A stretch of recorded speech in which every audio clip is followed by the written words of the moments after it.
Hi, welcome to Bits and Bytes. How are you doing? This video is part of Rust series I am doing. Today we are going to see various data types available in Rust and how to use them in our programs. Okay.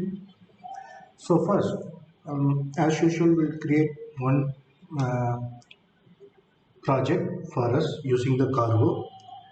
I am giving cargo new data types. So data types is my project name.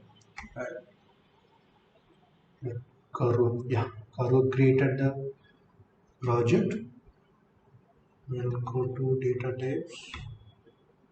Let's open in our editor. I'm using code.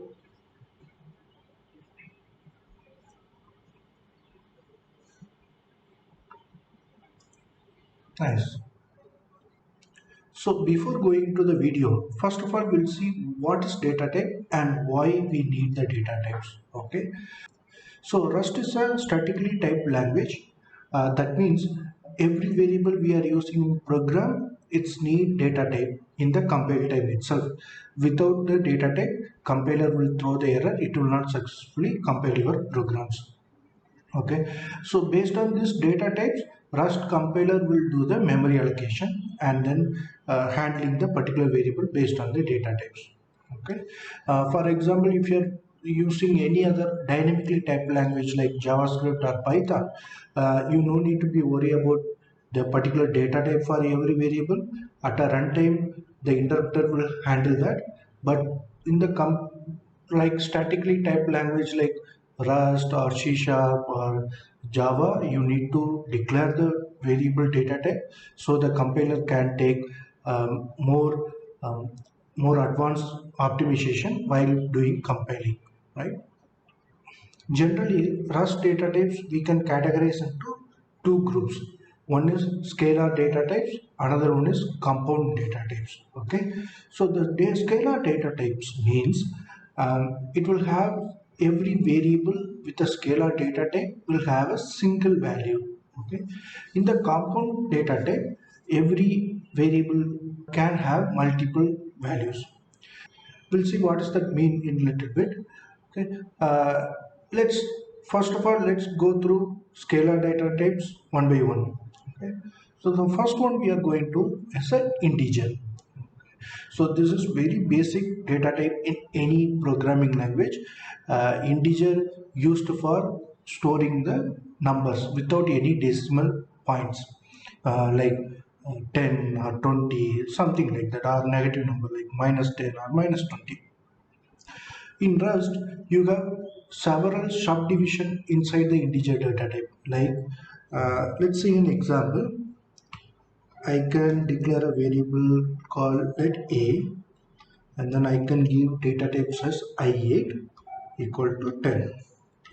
Okay. So what does that means? Here is a variable a, and then the data type is some integer of 8 bit. Okay, so that means you create a variable with an integer data type. That space it's going to take is equivalent to 8 bits. Okay, that is what it means. Okay?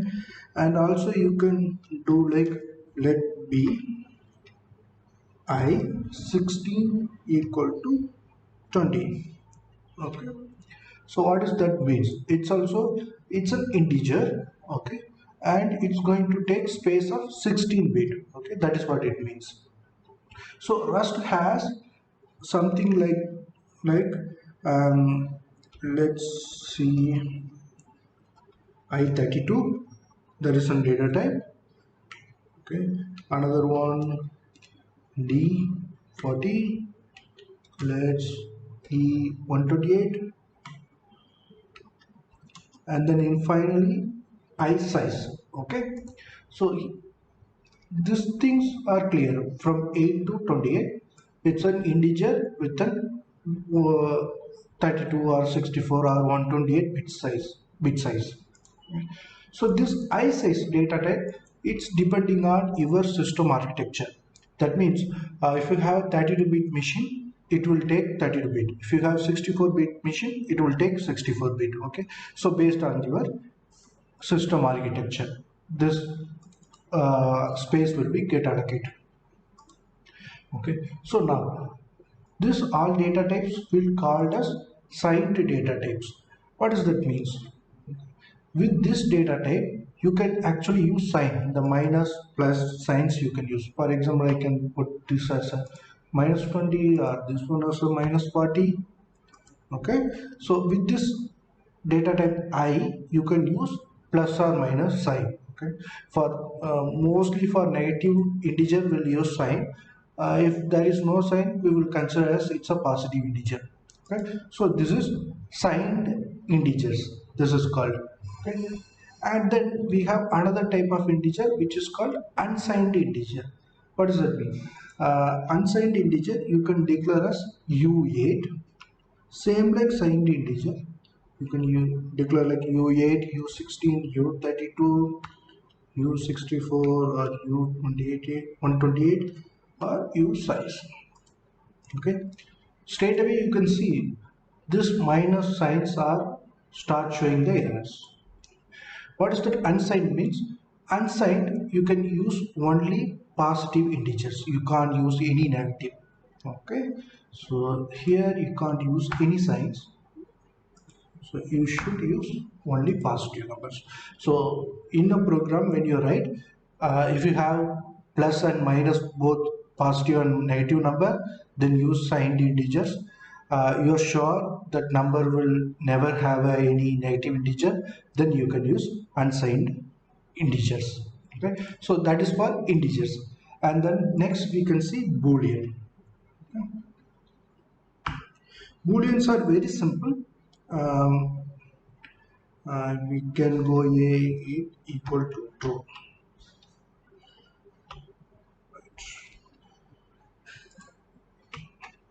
Yeah.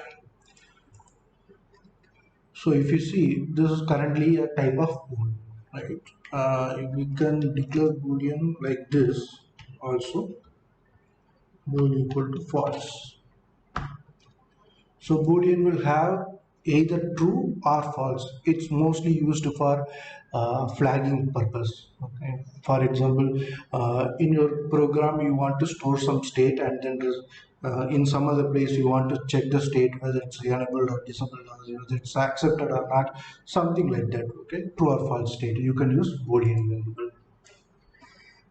And then another variable is called floating point numbers. What does that mean? Um, the numbers which have decimal points, that is called floating points numbers. Let's see in one example. Let a equal to 3.14. Okay, so now if you see this data types is showing us f64. Okay, so in the floating point we have two variation. One is um, f32. Okay, and then another one is f64. We will put some floating number 0. Okay, and if you didn't mention any data type particularly, Rust by default it will take f64. Okay, for floating point numbers. In case of integer, it will by default it will take I32.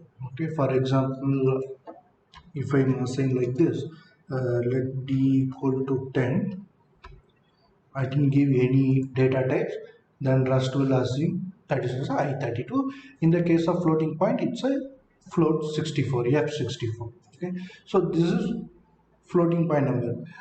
Whenever you have a number with decimal point, you should use floating point.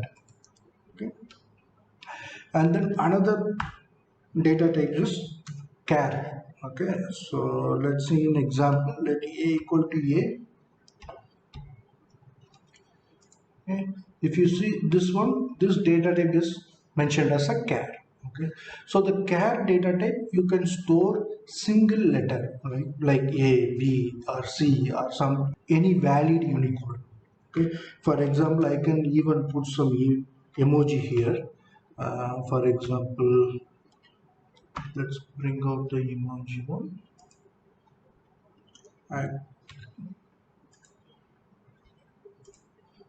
So as you see in the char data type, if you see this one is a char, okay?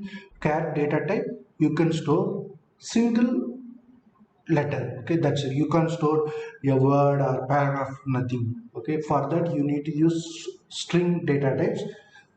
String data type is a big topic. We'll see that one is in separate video, okay, sometime later.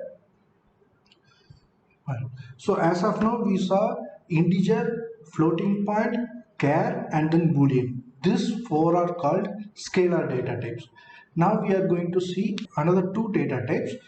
It's called compound data types. The first one is tuple, okay? Let's see how it's look like. Let's say I can put like I32 and then one you have 64 and then again one I32 and then equal to 10, maybe 3.14 and then again 20. Okay, so this type of data types is called tuple. What does that mean? In a single variable you can store more than one value, okay? Whenever you have some situation like you want to combine some values and keep it in the same variable, or you want to return some more than one value inside from some function, you can use tuple, okay? So the tuple can consist of different data types, okay? So the value here doesn't need to be in the same data type. You can come mix and match any data type you want.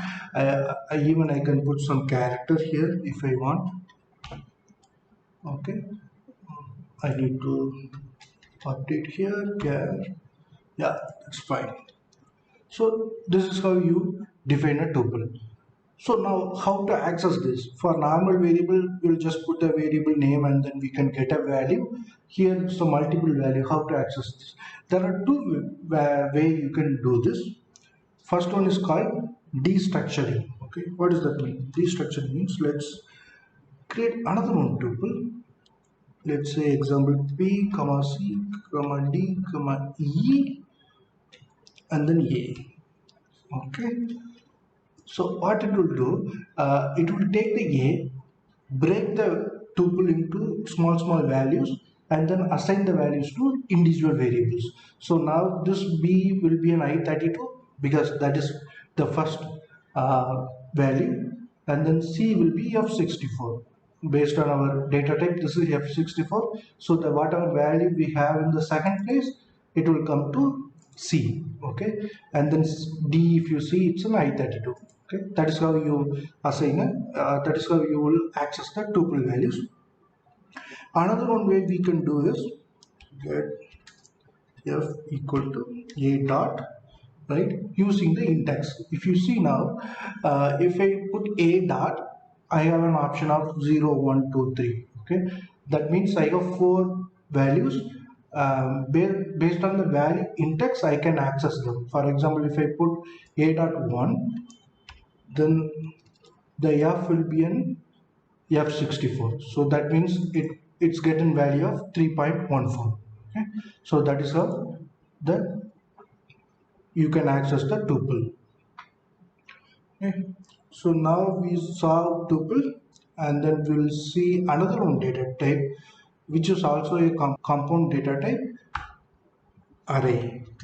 Okay, let a equal to 1 comma 2 comma 3 comma 4 comma 5. So now if you see a is an array which is type of I32 which has 5 values. Okay, that is what it means. So a is an I32 array and then it has 5 values. Okay, in the array it's most like a tuple. You can have multiple values, but one exception is in the array you should have all the values are in the same data type. Now here I can't put it like some floating point number. Okay, so this will throw an error because my array is an I32 array. I can't put floating point number here. So that is one difference between tuple and an array. you can create an array like this also. For example, b equal to 3 5. So what does this means? Let's say with an example, let's see 2 comma 2 comma 2.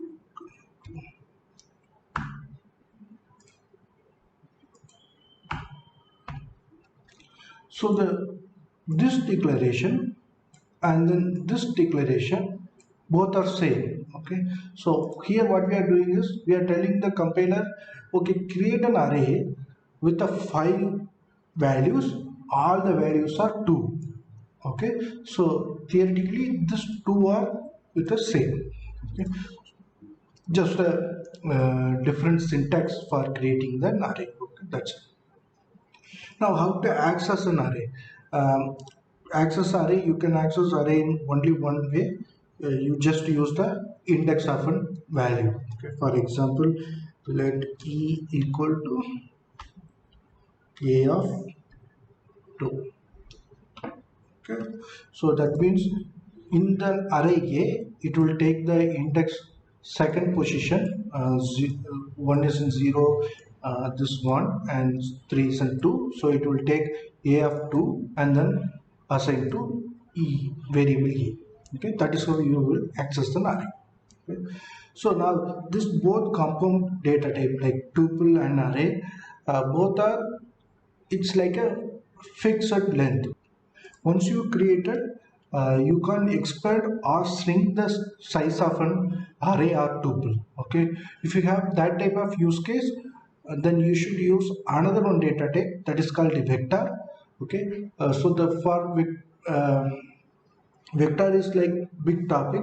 We'll see in another separated video how to use vector and how to declare them and everything in detail. Okay, for now that's it. We saw two data types broadly, scalar and compound. Scalar has integer, floating point, boolean and char. Compound have tuple and an array. This is all about Rust data types. If you want to watch more videos on Rust, I have a playlist link in the description. Please see the video and also please subscribe so you will get notified for any future videos. Thank you.